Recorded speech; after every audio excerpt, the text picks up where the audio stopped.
All right, we're going to do an oil change video. For those that don't know, you always want to make sure that the engine has been off and sitting for a couple of minutes so that everything has time to cool down, because if you start reaching under there and metal's hot, you're going to burn yourself. Nobody wants that. So, each vehicle should come with, let's see how well we can see this, a dipstick. This one is my oil dipstick. Most of them will say engine oil. You'll check that to check your level. So what you do is you pull it out. You go, all right, it's covered in oil all the way up, mostly because we've been driving, right? Clean the dipstick one time. I usually use my shirt because I'm not worried about it getting dirty. We stick the dipstick back down inside of the filler neck. Go all the way down to the bottom. Seat it back and pull it out. What you're going to do is on the end of each dipstick, you'll usually see these two dots, all right? And you want your fuel to be anywhere between these two dots. This one that's closer to the top is going to be full, one closer to the bottom is closer to empty. I know for a fact that my oil has just been filled up, so it's going to look like it's full, but I also know that it's time for an oil change. So realistically, that's what you're looking for, though. And usually, the longer the oil has been in there, the dirtier brown it'll be. So what you're looking for is you're looking for full. So after we've checked our oil, you have two options. If your oil's low, you know your oil is low, but it's not time for an oil change yet, you can put oil in it. If you're doing that, you're going to come over to the other side, and on mine, it tells me the exact the exact oil that I want to put in there. It's a 5W20, right? Each engine is going to be different. The bigger the engine, usually the heavier weight the oil. That's supposed to help lubricate the engine as it works harder. So that's how you check it. Welcome back. We're under the vehicle. So in order to drain it, the oil pan drain plug. Now, in this particular instance, it's on the side of my drain pan. There'll be two drain pans, so make sure you don't drain the transmission. That's not good. We don't want to do that unless we're doing transmission fluids, but we're focusing on oil. So that drain plug, that's the one we're looking for.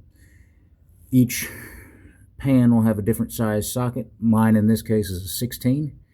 So I'm going to take a 16 and I'm going to hook it up to a ratchet and bust it loose. It is important to do this before you decide to change the oil filter. Anytime you do an oil change, you want to change out the filter while you're at it. Make sure your engine runs smooth and doesn't circulate crap through it. It's like trying to put Cheeto dust inside of a water filter and expecting it to put out water when there's nothing but Cheeto dust. So this comes off second, that comes off first. Give me one moment and I'll get back to you.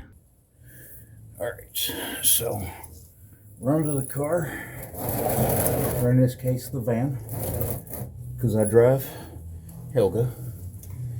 All right, so what we're going to do, we're going to take our ratchet, I'm going to stick it on there. I'm going to make sure that it goes lefty-loosey, so I'm going to pull to me.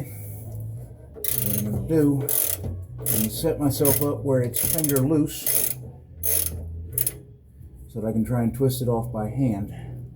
The reason being is when it starts to drain, it will try and drain all over your tools and your head, and we don't really want that.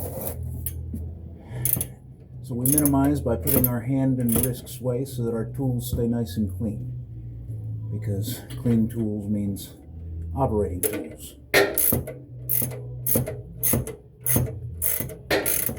Of course, this one's going to fight me a little bit, so I'll just take a couple seconds.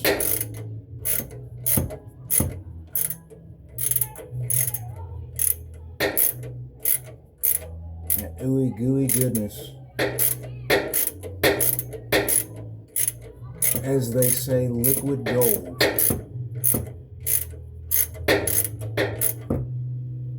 gonna give it up?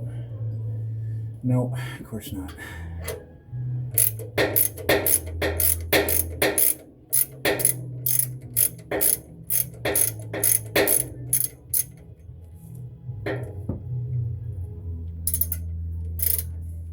Almost got it. There we go. All right, there we go. You let the bolt fall into your drain pan, And your oil and everything will go in there too. I just realized y'all can't see a very good shot of that, so let's try this again. So, as you can see, my oil pan is now draining out. I'll let all the oil that's in there come out. As you can tell, mine is not exactly super full. And it's partially because of the fact that I've got a very old engine that likes to burn it all off. Now, I put some oil in there not too long ago, but obviously it wasn't enough. It was just to tide it over until I got to my oil change.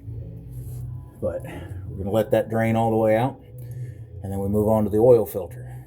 Now, if you have one, they make a special tool. It's like a set of channel locks that all you do is you adjust them to whatever size you need, and you use them to grab the oil filter and twist it off. If you don't have that, there is a backyard mechanics tool that's called a screwdriver and a hammer. And yes, it is as dumb as it sounds. You take the screwdriver, you put it against the side of the oil filter. You take the hammer, you try and hammer the screwdriver into the oil filter until you have something that you can pull on to twist it loose. Because it doesn't take a ton of pressure once it's loose, but it's getting it loose that's the hard part. We'll be back in a minute. Okay, now that that's all done draining out, we're then going to take our specialized tool, like we talked about, and I'm going to adjust it to fit around my oil filter. And the oil filter will have a couple of like flat spots on the bottom for grabbing. So I'm just going to take them a grip, and I'm going to turn to my left to loosen it up. It may take a couple of attempts to get it to come loose, but once it's done, because we've already drained all the oil out, the only oil in the entire block should be within your oil filter. So, now that that's loose, I'll take my drain pan and move it closer to the oil filter so that as it decides to drip its ooey gooey goodness, and y'all can't see that again, hang on. Ooey gooey goodness. Yeah. We can then loosen it up and make a big mess, as one does. Yay, all over my arm.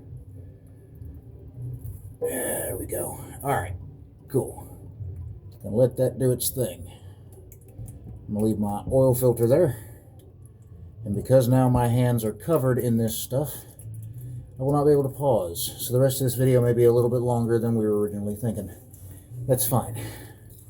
Alright, with that, I need to go get the new one. So one moment. Oh.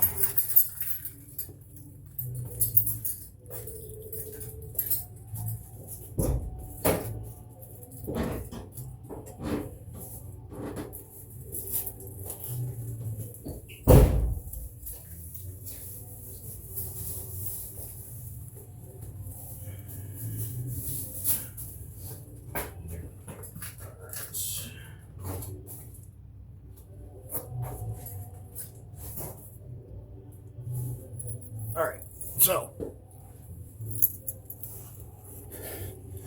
with your newfound oil filter, also, I guess I forgot to mention it, make sure when you're at the auto parts store, you check for an exact fit. If you don't get the correct oil filter, it won't fit, won't make a good seal, and then you'll have problems later. But we're going to take some of our old oil, and to help the seal that's on the new filter, we're just going to coat that in some of the old oil. Be kind of liberal with it. Stick a bunch of it on there.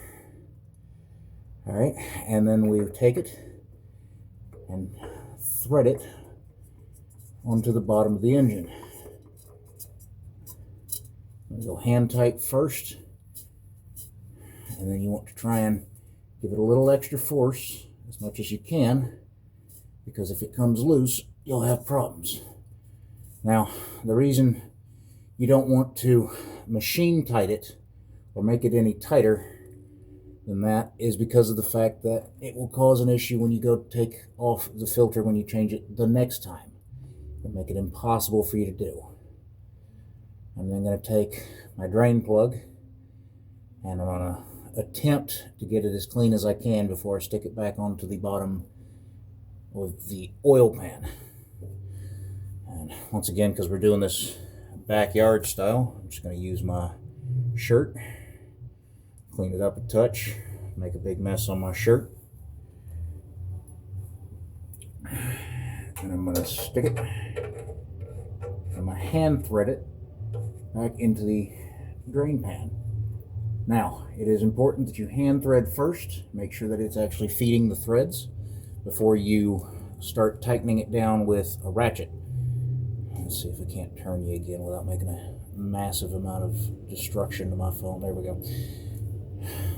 The reason being is if you cross thread it, it will destroy the threads for both the drain pan and the bolt, which will not give you a good seal, which means you'll be doing this again, but the next time you do it, you'll have to have changed the oil pan, which is a headache and a half, because you have to get that to torque spec, and we're currently not operating with any torque tools. We're just using regular hand tools.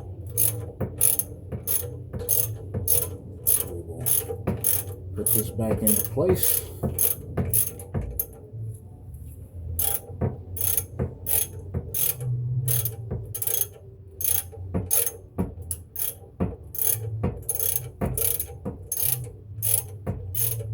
As I make a supreme mess. A smarter man would have brought paper towels with him to do the job. I'm not a smart man. I play a barbarian.